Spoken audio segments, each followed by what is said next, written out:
Hello, readers. Welcome to 20 Questions with Your Favorite Author, where we ask authors important questions like, why would you agree to be on this podcast? I'm Kelly Lynn Colby, editorial director at Cursed Dragon Ship Publishing. Our guest this week is Patricia D. Eddy, writer of Romance for the Beautifully Broken. Her award-winning Away from Keyboard series will always be her first love because that's where she realized the characters in her head were telling their own stories, and she was just writing them down. If she's not your favorite now, she will be your favorite after.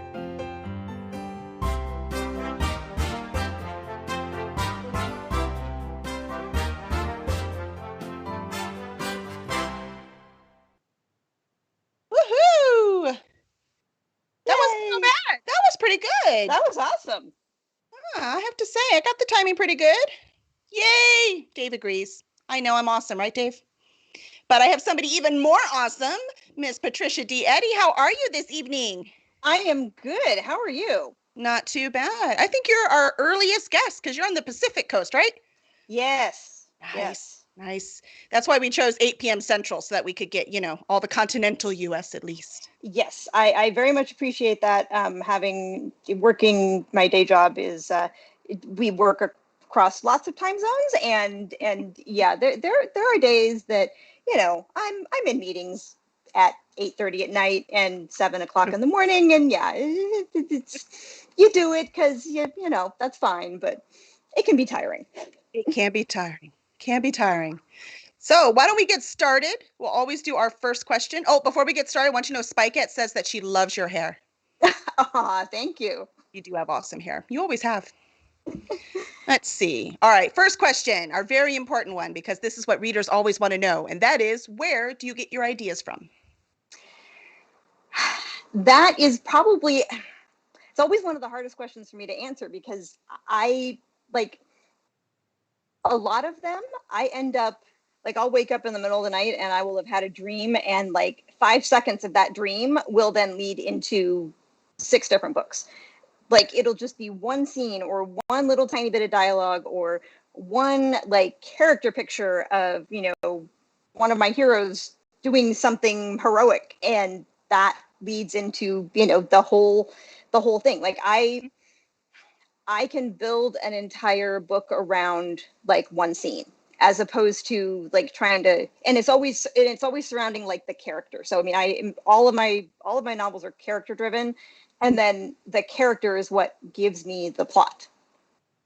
Excellent. So probably really, I mean, a lot just comes from dreams, and then there's a lot actually of late, the past, that it's just been a lot of emotional things from my own life that I've wanted to explore how somebody else might deal with it as opposed to how I would deal with it. And so a lot has come from that too.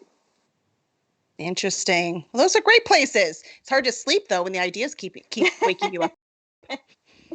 So why did you start writing? I have always written.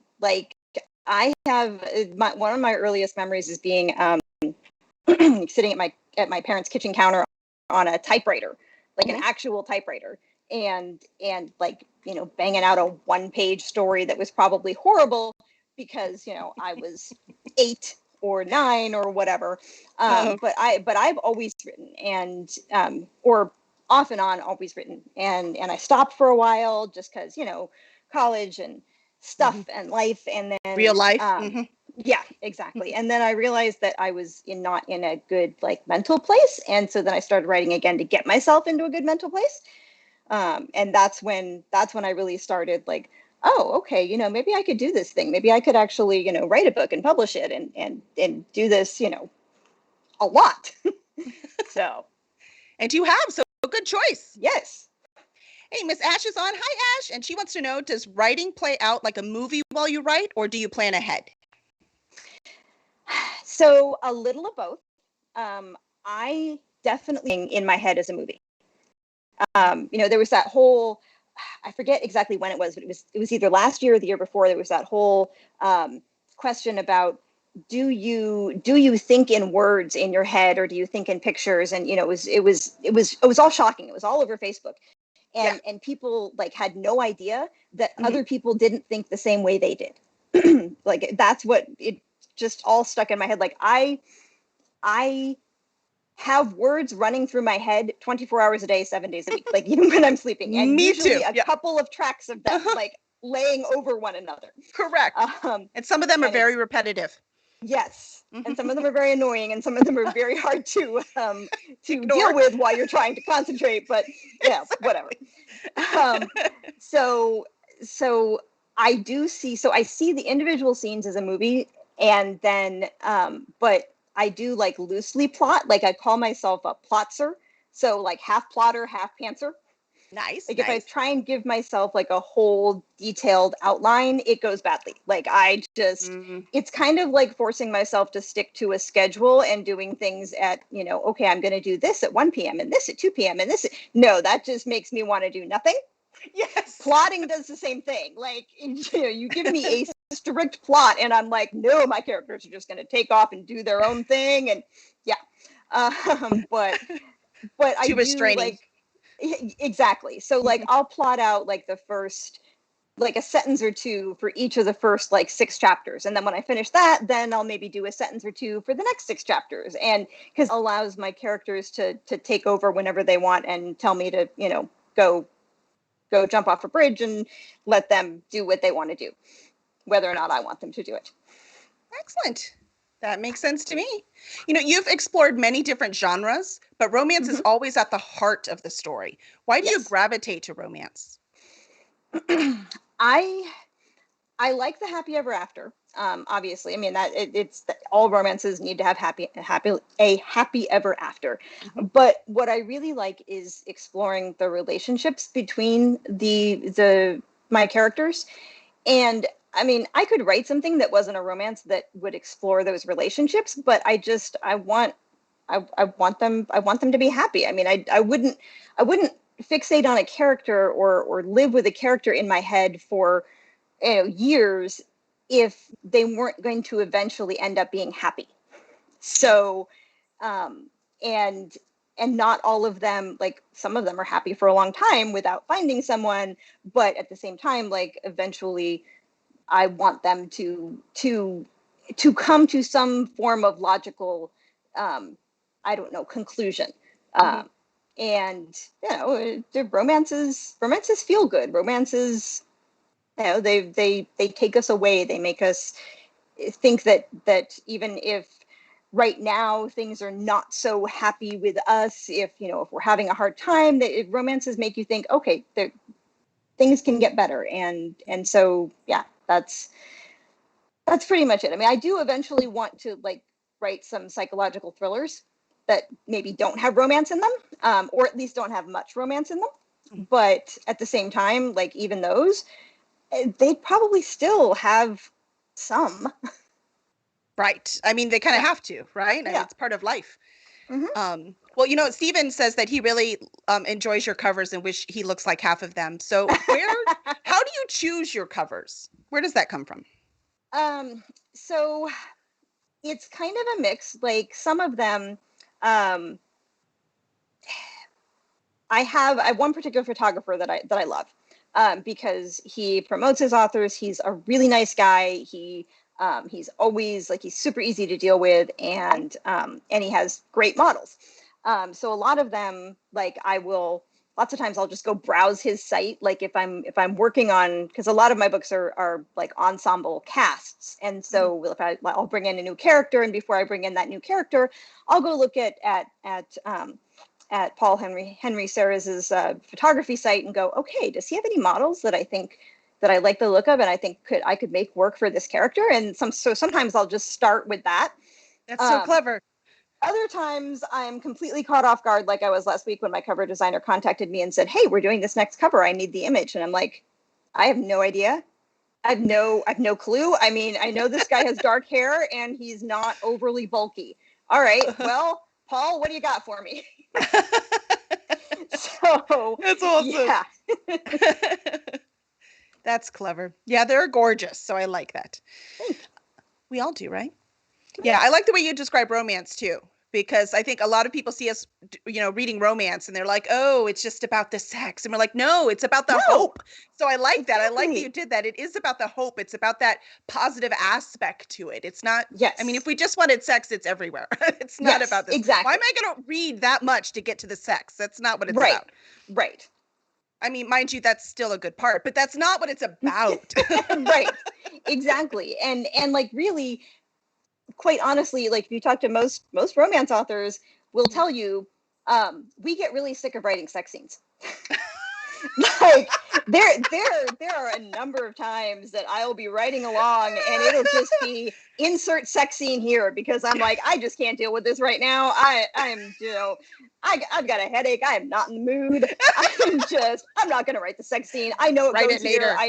Exactly. And like, because really, like, plus at some point, sex is sex. Like, yes, you can have some different things happen during sex, which is part of the fun part about writing about it. But at some point, especially if you're writing male-female romance, it's, tab A, slot B. Okay. How many variations of that can you have? Without getting crazy, Yeah. Exactly. Right. Exactly. So yeah, there are, some authors can just write sex scenes until, for hours and hours. I am not one of them. No. As you like the characters, it makes sense. Exactly. I get it.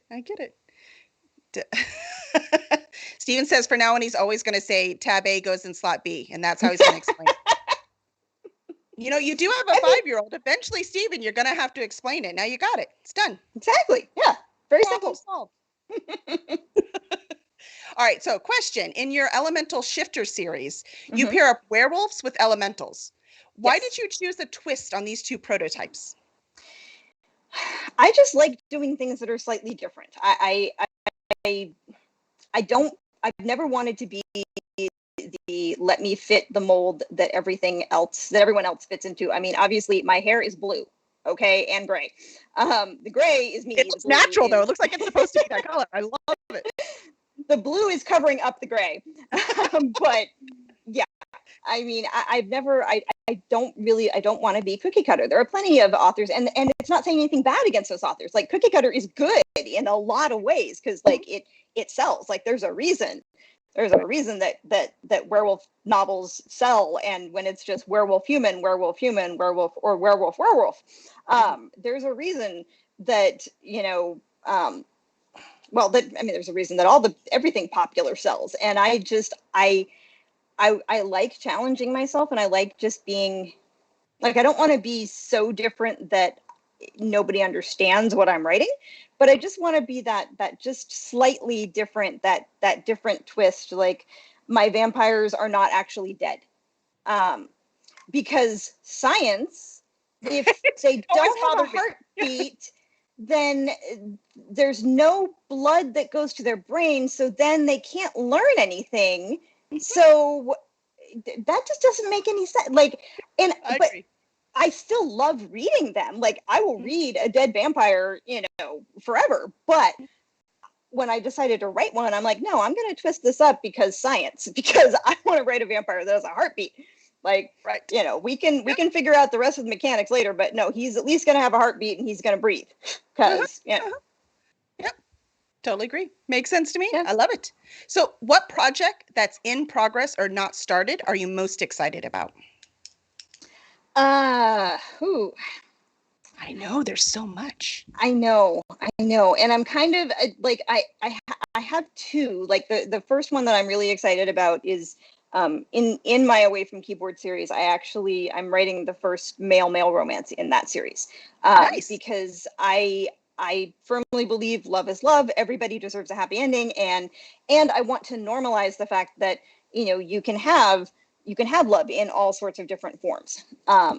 So that book, like, I just finished the first draft of that, and I have to get into editing it, but it's a really heavy book. And so I'm really excited about that.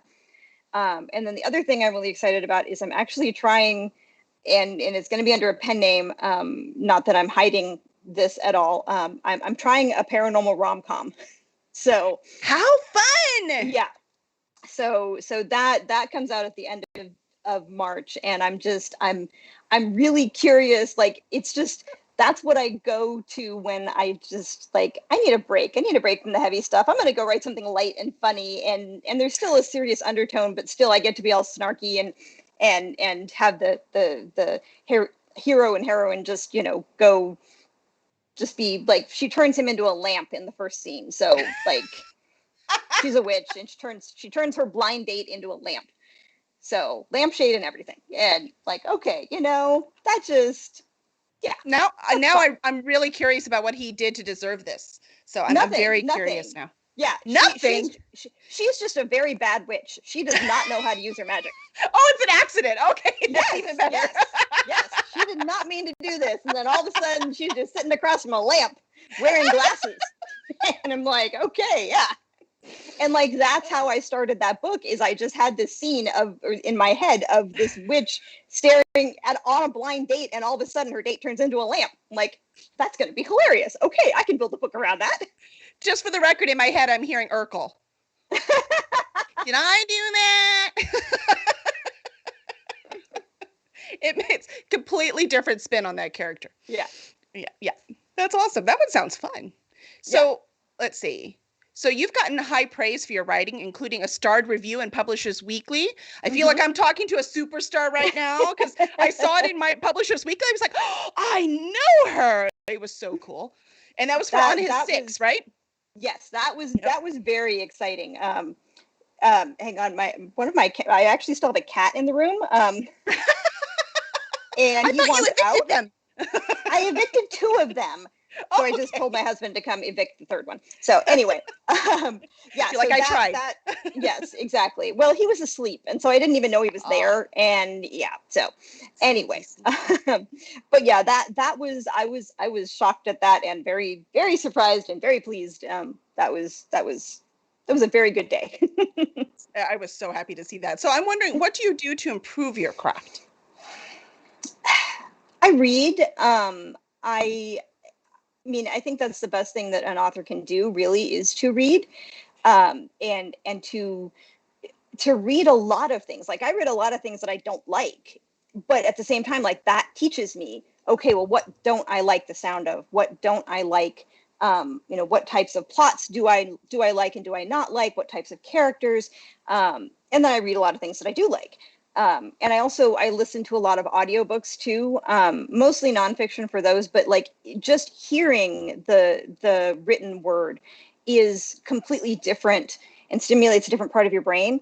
So like, I try and do that as well. And then of course, my editor is always picking out little tiny things of, oh, hey, you tend to do this a lot. And for me, like, I tend to have one phrase per book that I just use over and over, and it changes. Like, it's different for every book. We have different characters. It makes sense. Well, yeah, exactly. And so like, she'll put in the margins, stop saying this. You've said this approximately 11,500 times. I'm like, okay, all right, I will go back. I will go search. I will go see what I need to do. And again, like, it's different for every single book. So like, I'll search for the phrase from the last book, and it won't be in there at all. Like, I have no idea what you're talking about, crazy editor person. Yeah, exactly. I want to say I'm relating to her, though, because the way you did her tone just now, that's how I get as I'm editing. Like, I'm fine, I'm patient, and then I get to the point where I'm like, arr! Yep. Yeah. Yeah, it's like, if I have to read "She Tried Not to" one more time, because that was a big one for me at one point. And my editor was like, stop having her try. Just have her stop doing what she's trying not to do. Like, why does she have to try not to? Like, I don't know. That's just how it came out. You're like, that's why I pay you. Yep, exactly. That's so funny. Do you find that that writing has changed the way you read? For instance, like, I was reading a book by an author I adore, and I noticed they said like every single time. It was just all the way through. It said 9,000 times.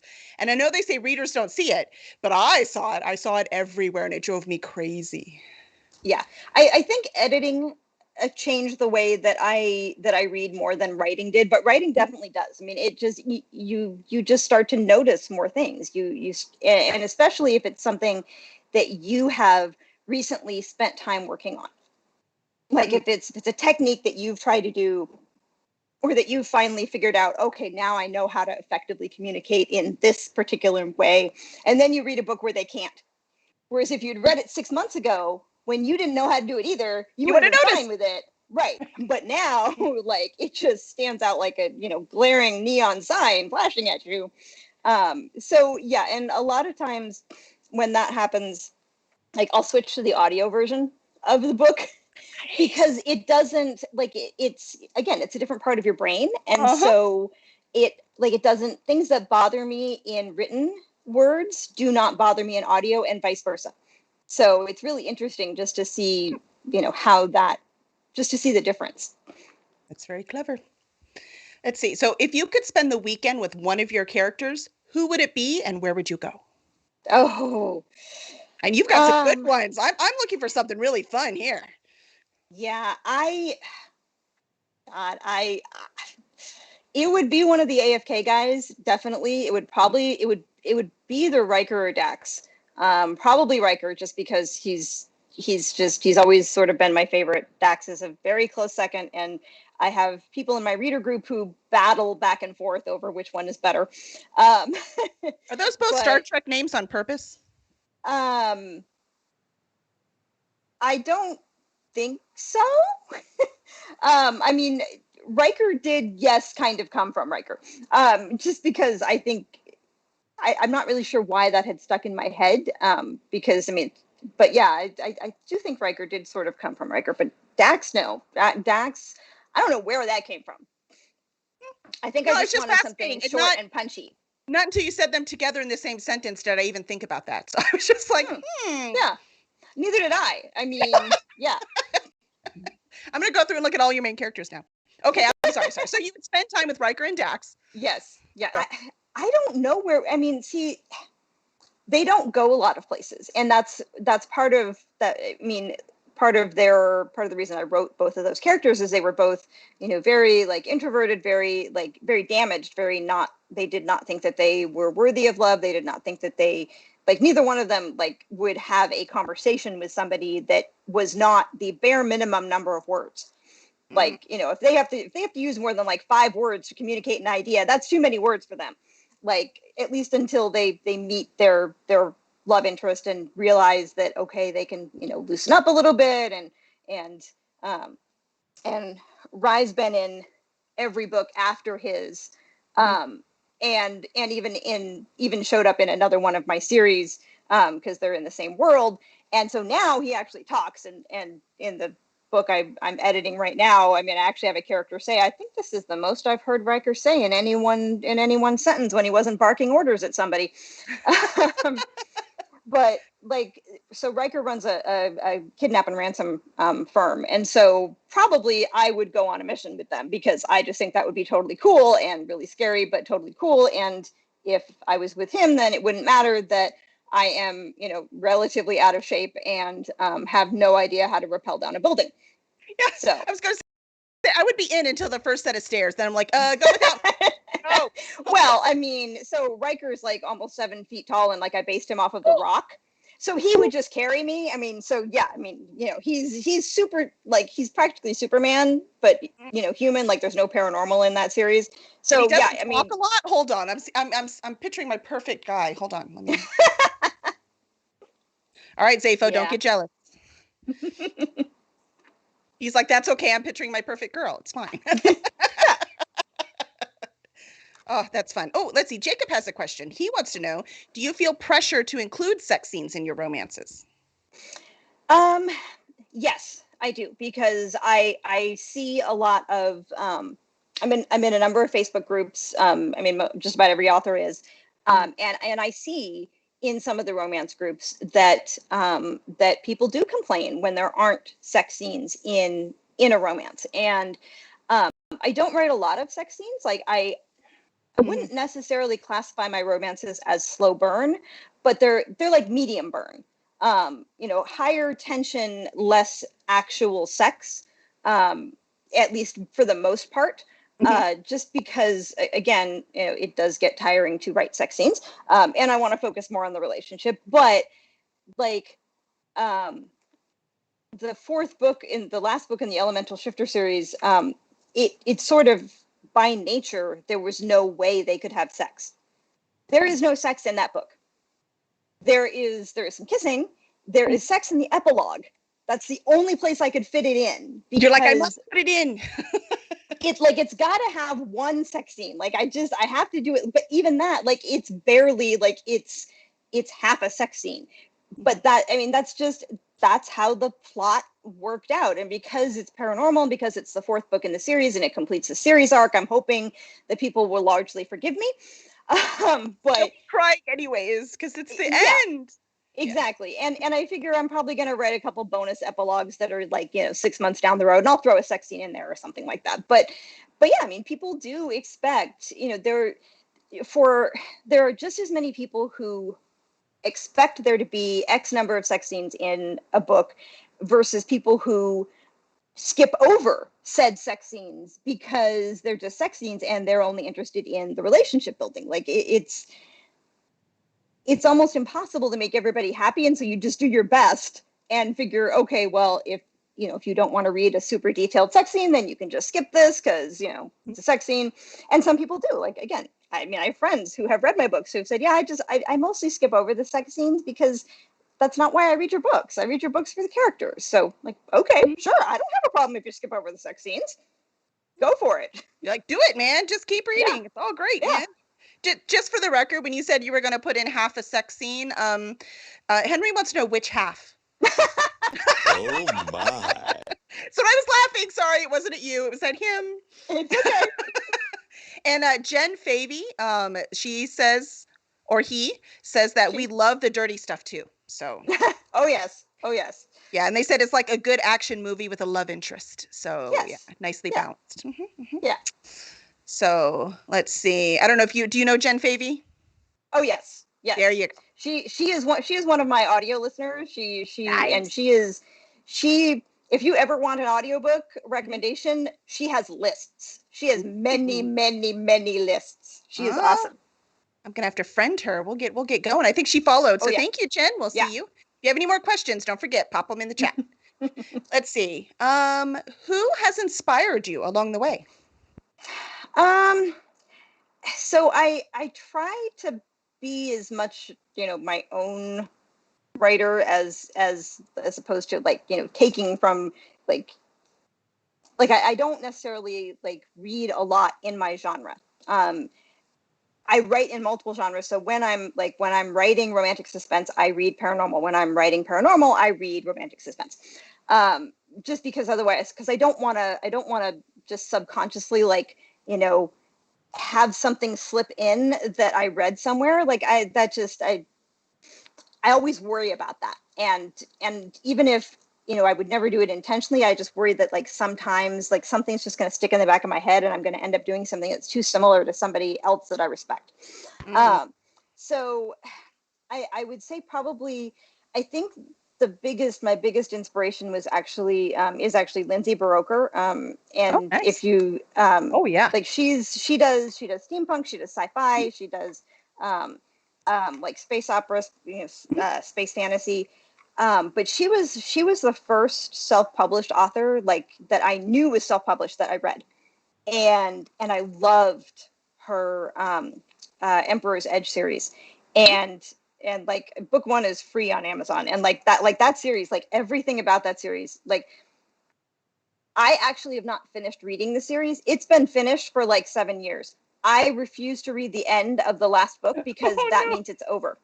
Oh, I know what happens. Like I read the spoiler forums because I wanted to know what happened, but no, I've saved like the last 5 chapters of that book. And at some point I will probably read them, but like, I refuse to believe that series is over. And so I just like, I bought them all. I read everything, and I read everything up to that last like 5 chapters. And I'm like, no, I'm not going to let this go. This series is always going to be alive in my mind. So I'm you can just read it again. Chapters. No, because this will still be over. Yeah, I don't know why. I mean, like that's the first series that I remember. I got like halfway through book 2, and I stopped in the middle of the night, or I stopped at like 1 a.m. because I had to go to bed. And literally, I dreamt about the characters all night long because one of them was missing. And I'm like, oh God, what is happening to him? And like, I literally dreamed nightmare dreaming about all these different things that could be going on with him and what people could be doing to him and how he could be suffering. And I woke up at like, I think I woke up at like 4 a.m. and finally just said, screw it. I have to read and I have to figure out what's going on because I can't sleep. Like, You're not sleeping anyways. That's right. Yeah, exactly. I might as well read it. So definitely, Lindsay, just in terms of like publishing in general and what you can do and how good you can be. Because, before that, it was just all, well, you have to get a publisher and you have to, you have to query and you have to you have to fit a certain mold and just, be a certain way. And if you happen to like submit the 8th vampire book that the agents read in the past month, maybe they're only taking 7 and yours could be even better than the 7 they've already taken, but it doesn't matter. Like all of those things. And which is not in any way to disparage Trad Pub. Like Trad Pub is awesome, but like yeah, exactly. And so Lindsay really just gave me that confidence that you don't have to be Trad Pub to be good. Like you can be really good and be self-pubbed. Yep. Plus she has Beastless, so she's infinitely cool. Yes, she is, and she's really nice. And I actually met her 2 years ago, and I chickened out the year before because I was in the same room with her the 3 years ago, and then again 2 years ago, and I finally 2 years ago told her that she was the reason that I was published, and thank you. And that was really hard for me to do because I'm a total introvert, and it was like meeting my hero. Awesome. She's pretty introverted too, though, so she would get it. She is. Yeah. So, but yeah, it was just that was it was one of the few times that I would say that I have fangirled. So that's awesome. She's cool. I've not met her yet. She has to come to Dragon Con. That's where I meet all my writers. Yeah. You have to come to Dragon Con. It's awesome. I will one of these days. Once it's safe to be outside again. Yes. Eventually. Yes. See, Jen Favey agrees. Dragon Con. Let's see. We're at Dragon Con every year, Jen. I'd love to meet you. Let's see. Now, you work for a large computer industry. How does writing fiction help with that career? It just uses a different part of my brain. And so it's nice to be able to do something that is different. I used to play a lot of computer games, and I still do, but that's a little too close sometimes to my day job, even though my day job is not at all in gaming. But yeah, sometimes that's a little too close. So yeah, it just, and I have raging ADHD, and so it helps also to always have like this backdrop in my head of characters and movie scenes and things that I'm planning on writing when I get home, because it helps me actually focus on, especially if it's something boring, like if I'm working on a spreadsheet or I'm working on just something that's like copying and pasting or updating a whole bunch of stuff, like having those scenes in the back of my head, it is just like helps you focus. Yeah, exactly. And just keeps me going and makes the hours not seem quite so long. You hearing that, Ash? It's not just us. Let's see. What hobbies do you enjoy to refill your creative cup? So I am one of those people who taking time off is more stressful than not taking time off. I've gone through a couple of personality tests, including one that's quite popular with writers right now. That's basically called Strengths for Writers. And my particular combination of strengths basically means I want to do all the things, I want to do them right now, and I want to do them perfectly. And wait, what's wrong with that? I want to make everyone happy while I'm doing it. And I want to do all the things for other people too. And yeah. So and then you're like, this is all too much. I'm going to take a nap. No. Or is that just me? I am physically unable to nap.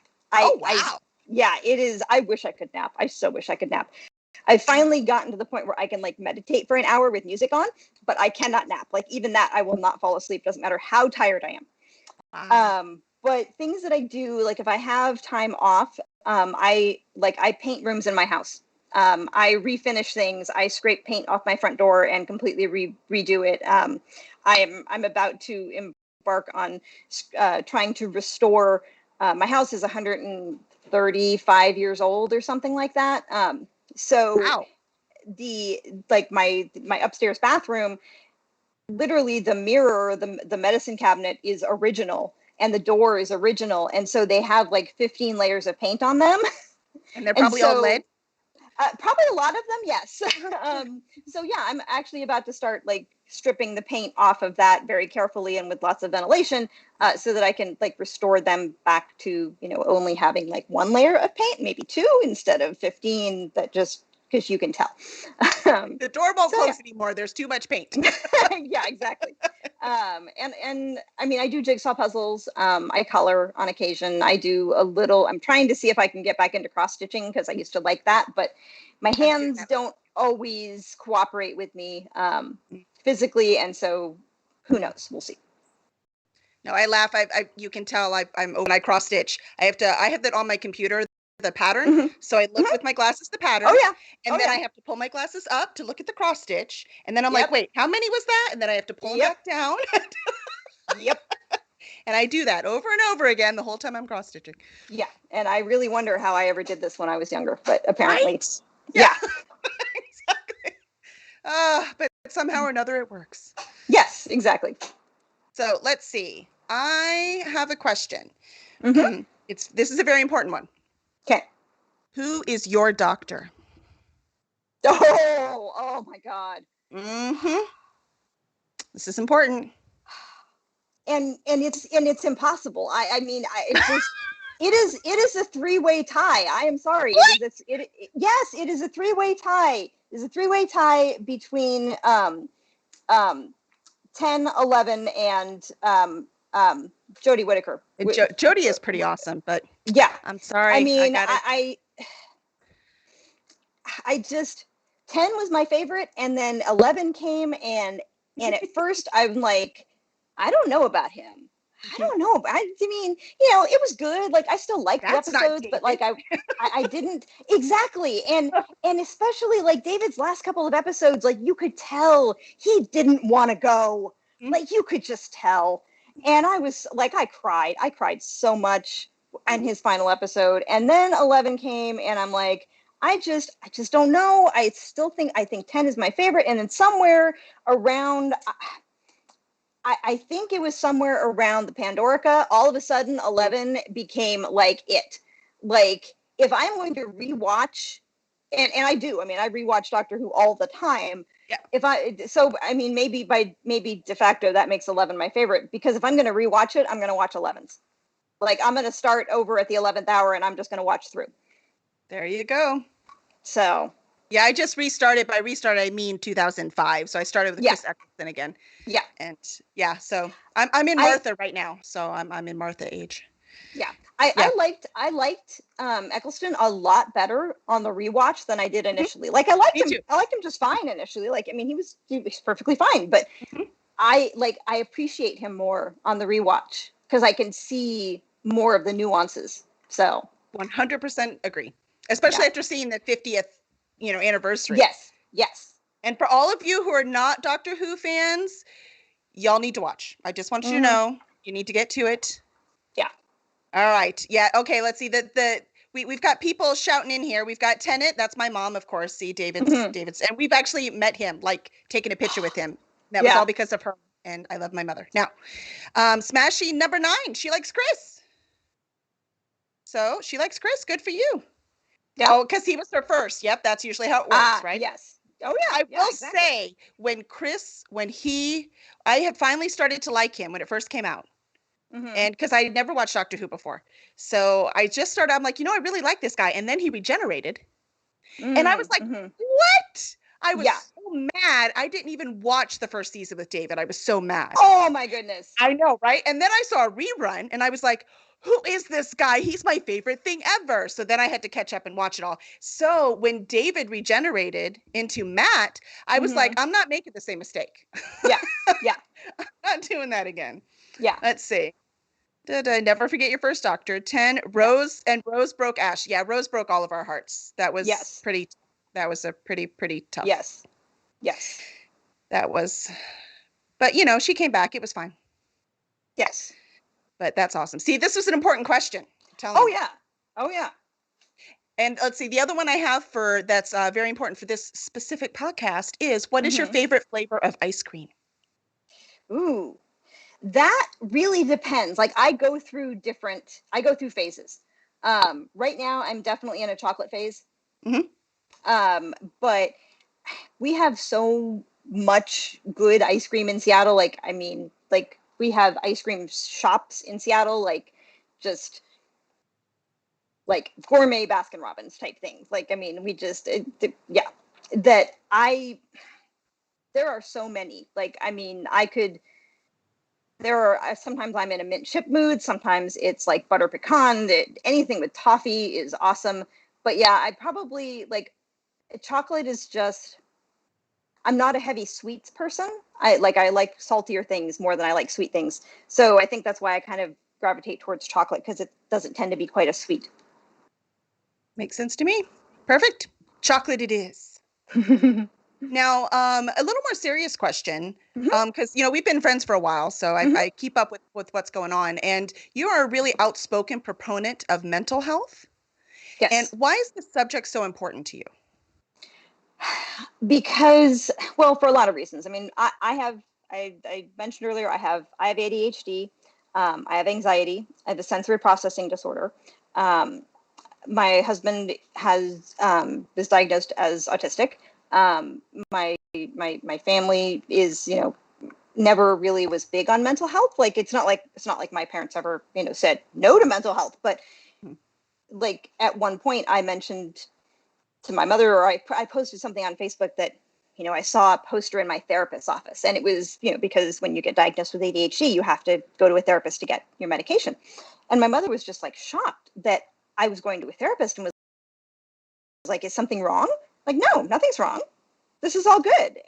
But just the idea that, and especially like my mom's generation, they were not raised with, it's okay to go to a therapist. Like going to a therapist is fine. Like it doesn't mean that there's anything wrong. It means that there's things are right, that you're doing good things for your health. Mhm. And I've seen so many people in my life who have, had difficult times that would have been so much easier if they understood that this wasn't, that they were going through something, that because it was, chemical, it was a chemical imbalance in their brain, or it was how they were born, not, they weren't defective. And really, like when I started medication for ADHD, like on like the third or fourth day, I'm like, is this how normal people feel? Like I'd never been able to sit and on the bus, because I was bus commuting at that point, and read an entire news article on my phone from start to finish. I'd never done that. And just doing that was like, it was eye-opening. It was like, this is normal people do this. Like most people can do this. I can't. I've never been able to. Now I can. And Mhm. just, I wish that people had talked about it, and I wish that it had been talked about, and had been more accepted, because I wasn't diagnosed until I was 40. Mhm. So, I struggled for a number of years, and I, with both the ADHD and with not understanding that what I was feeling, like this constant pressure and this constant, like, I don't know, fluttering, is kind of how I describe it, in my stomach, was anxiety. Yep. And that it was nothing, that it wasn't that I was doing anything wrong. It wasn't that I was doing things that were concerning. It was just, no, this is just my default level of anxiety. And once I figured that out, like life just got so much better. And Yep. so I talk about it so that other people can know, hey, if you feel this too, Mhm. it may be something you need to investigate. Like it doesn't have to be something that you live with and never do anything about. And I think that's probably the biggest thing, is that I think I'm at 5 or 6 different friends now who've either gotten themselves checked out for anxiety or ADHD or depression, or have gotten their kids checked out for one of those, Mhm. because of the fact that I am very open with, look, this is how it feels to have ADHD. This is how it feels to have anxiety. and to have people go, oh, wait, I feel like that too. You mean that's not normal? Mm-hmm. So yeah, and I want people to be able to know that, there isn't a stigma associated with it. That, if you need to go see somebody to talk about your feelings, or if you need to go on medication, that's between you and your doctor. Like that, nobody should judge you for that. And if you, decide, like, there's plenty of people who decide to like treat their ADHD with coping mechanisms and with, mantras, and that's all good too. Like whatever works for you. Right. So yeah, I want people to know that they're not alone. That's wonderful. Yeah, we have the chat that Ash was like, I want to be normal. And Steven's like, normal's overrated. And that's actually right. Normal's overrated. However, if you're suffering, right, that's the difference, right? Yeah, Dave right. says that he views therapy as going to the gym for his brain. Yeah, So, exactly. Yep. Exactly. Yep. I your read feelings something, a workout. Yeah, I read something years ago, and I actually finally put it into a book, into Rogue Protector. And I forget exactly who, like, I want to say it was Irma Bombeck who actually said it, but I think it was quoted in a different book. Normal is just a setting on your dryer. I like it. I don't even think my dryer says normal anymore. I'm gonna have to go. No, I don't. I don't think mine does either. But it used to. I mean, I remember. Does that mean even my driver is more advanced, or my dryer is more advanced than my brain? Is that what you're telling me? Yeah. Yeah. Yeah, I agree, Stephen. We're all jacked up, and therapy is legit. Exactly. Yeah. Thank you. We need more people. More people to say, hey, it's okay. Exactly. It's okay. Awesome. Yeah, that's exactly. You hear that, Ash? You and we need to like commit to actually go getting this taken care of. Because I'm pretty sure I'm ADHD too, undiagnosed, and I need to quit suffering with it and deal with it. And Ash is a friend of mine and one of my editors for the company, and we have a pretty good feeling she is too. Yeah. So thank you for making it feel it's okay. It's not a failure. It's not a failure. No. It's just the way my brain works. Right. And there are things like, if my brain did not work this way, I would not be able to do all the things that I can do. Like I can multitask like nobody's business. Right. And people are like, you can't multitask. I'm like, I can't. Watch me. Actually, I can only multitask. Don't ask me to do one thing. Exactly. Yeah. Yep. Exactly. You got it. But I would like to get rid of days where, like today, I'm thinking about doing the interview. And so I prep for the interview, which doesn't take me that long anymore, especially with you, Patricia, because I know you, right? So it doesn't take that long. And then I'm like, okay, well, I have like 3 hours to write. I should write now. And then I don't, because I just can't seem to do it, So if I could just get help with that part, that would be awesome. Yeah. So we'll see. So thank you for that. So after the serious stuff, I have a more fun question. Okay. What is your idea of a vacation? Because I know you said you can't just take time off. So what's your idea of a vacation? My idea of a vacation is somewhere that I can go with or without people, either one. Like, I mean, with people is fine. Like, it's not like I want to like just go off by myself. And where I just have time to write every day. Like not the whole day. Right. Like one of the best vacations that I think my husband and I have ever taken is, or at least, for me, in terms of like this really, like I felt great when we got back. We went to Hawaii, and we went with my parents. We went a little bit with just us, and then we met up with them for a few days, and then had a little bit more time with us. But like I got to carve out, a good hour or two every day to just sit on the balcony and look out at the ocean and write. And like, so yeah, doing that, and then being able to do the things that my husband and I like to do, like go try new restaurants and see the sights, and do some active things, but not be like on the go the whole time. Get some try local food, get some nice bottles of wine, so at night we can just like hang out, and I can do some more writing, and so yeah, just I'm good with what I guess I would call a normal vacation, as long as there are periods that I can just sit and relax and like look at something pretty out the window or off the balcony and do some writing. That's perfect. Yeah. I try to include those in all of my vacations as well. Yeah. I love that part. So Speaking of eating local eats, what is the best Mhm. thing that you have ever, or at least recently, eaten? Oh my goodness. Um, we we we are foodies, so Mhm. that is a very, very difficult question. Um, That's why I added hmm. or recently. I realized I couldn't ask ever either. So or recently. Yeah, I don't know. I mean, recently it's just been so limited because we can't Yeah. go a lot of places. Mhm. But we've discovered some great restaurants in Seattle that do takeout.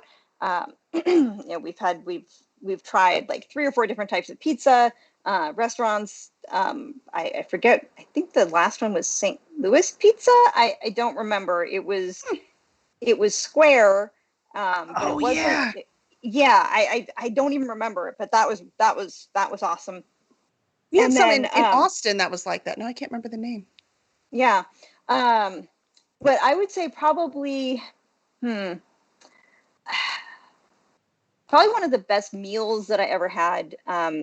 We were on vacation in Scotland, and at the time I was very strictly gluten free because I was having some health issues and thinking, okay, well, let's see if the gluten fixes this. Getting rid of the gluten fixes this, Mhm.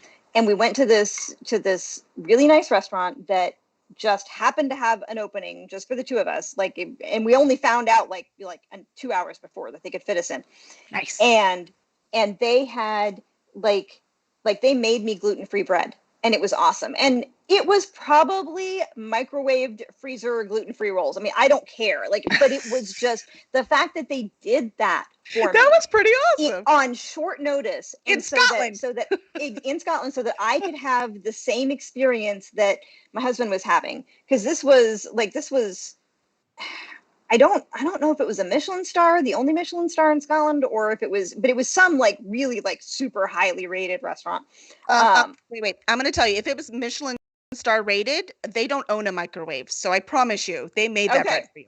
okay, and I don't remember. I'm gonna have to go look up, and I'll put it. I'll look it up, and I'll put it in the comments on Mm, this when I find it, because it nice. was just like they were just, yeah, everything about that meal was perfect.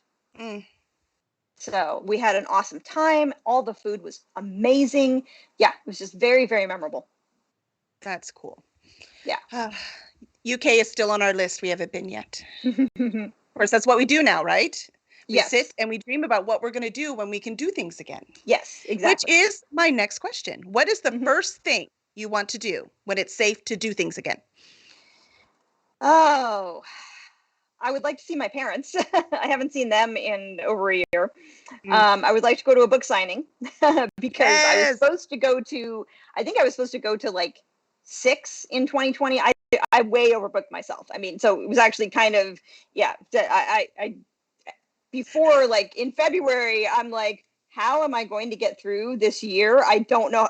What was I thinking? And like I actually messaged my PA and a couple other people, and I'm like, you can never let me do this again. We are now on like attendee approval, so like I have to go check with people before I'm allowed to go to sign up for anything. Because I left to my own devices, like, I mean, again, partly ADHD, I will not put them on the calendar. Like I had 2 signings like within 2 weeks of one another. Um, yeah, it was bad. Um, so yeah. But I'd like to go to a book signing, Mhm. preferably more than one. And I would really just like to go anywhere. Really, I don't care. Um, I mean, go to Vancouver, go back. I loved Ireland. Dublin was amazing. I would love to go back to Dublin. Yeah, really, I don't care. I will go anywhere. I just want to go somewhere. It just needs to happen. Yes. And That's really, awesome. I think one of the things that I want the most is I want to hug someone I do not live with. Right? My husband is amazing. Hmm. He Hmm. gives great hugs, Yeah. but I want to hug someone I do not live with. I Hmm. mean, I've always been a hugger. Yes, I just want to hug someone I don't live with. That's actually a good goal. I like that one. Yeah. Someday. It's sad even when you see family, like you drop things at their door and you're waved to them from your car. You're like, this is Hmm. ridiculous. Hmm. but I'd rather do this than go to their funeral. So hi. Exactly. Awesome. So let's see. Steven says as soon as this is over, he's taking Jacob on a cattle drive. Ooh. That's right. He has approval from his wife and everything. Wow. Oh, Sounds that fun. sounds like fun. I mean, we're in Texas. We've never been on a cattle drive. Y'all should stop at Houston, though, because I'm sure it's going to go through here. So you just stop in Houston first, and we'll take you to some good places. Nice. Awesome. But that'll be fun. I never even thought about doing a cattle drive. I don't know. I don't think it's for me. What do you think, Patricia? All I'm picturing is the movie City Slickers. Oh, I'm sure that's all they're picturing too. Don't doubt that at all. And really, I mean, like I'm down for that. I mean, especially if you get Billy Crystal in there. I mean, that's fine because then you just laugh the whole time. I was gonna say at least you'll be entertained, right? Exactly. Yeah. No, I think I would get bored sitting on the horse for long distance for a long time. Yeah, and sore. Like, I mean, the last time that I rode, I mean, granted it was years ago, but I have actually ridden a horse, and yeah, that the day after was not the most fun. You have to prepare for that. You kind of have to train for it. You do. Yeah. Yes, my daughter rides horses, so I spend a lot of time at the barn, but I don't actually ride. So yeah. They're always like, "Oh, is that your horse?" I'm like, "No, it's my daughter's. We just write the checks." Yep. Awesome. Well, this was a lot of fun. A final question is, where can fans find you and your work? So almost all of my books are everywhere. So Amazon, Barnes & Noble, Kobo, Google Play, Apple Books. You can find them in bookstores and libraries, a lot of them, and on audio in libraries and on Audible. I have a couple series that are only Amazon, but I'm going to make those wide eventually too, because I have readers on other platforms and I want them to be able to read everything. My website is patriciadeddy.com. Very simple. I'm on Facebook. I'm on Instagram. I'm sure we can post links in a comment somewhere. But I'm pretty much Patricia D. Eddy everywhere. So, yeah, I have a Facebook page, Facebook group. But yeah, books you can pretty much find just about everywhere. And I'm hoping to be in more libraries soon. All the books are available to order from libraries. So if you don't find them in your local library, you just ask your local library and they will order them because they are able to be ordered. So perfect. Your library can get them if they want them. That's awesome. Yep. So please, now that Patricia is your favorite writer, make sure to get on and review her books. Also, Patricia, I want you to know I was impressed when I went to Amazon because I wanted to get a couple of these book covers. When I went to Amazon and I typed in your name, the first one, no big surprise, was Patricia Briggs. But the second Patricia was you. So that's pretty awesome. That is. I'm like, now that's impressive. I don't know a whole lot of it's Patricia Cornwall. It's true. Yeah, why didn't she come up? That's hilarious. Yeah. But no, it was Patricia Briggs, and then it was your name. I was like, look at that. Very cool. So that was cool. Yes, so please, now that she's your favorite, review her books. Please review our podcast on your favorite podcasting service, wherever you download this. You can also follow us on Twitch or subscribe on YouTube, and you will keep up and have all the fun stuff and learn all these fun things from fun writers. And if you have any questions, please let us know. You can email us. The email's on something. Do you see how professional we were? I told you, Patricia, we're professionals. And join us next week for Drew Williams. Thank you, everyone. Thank you.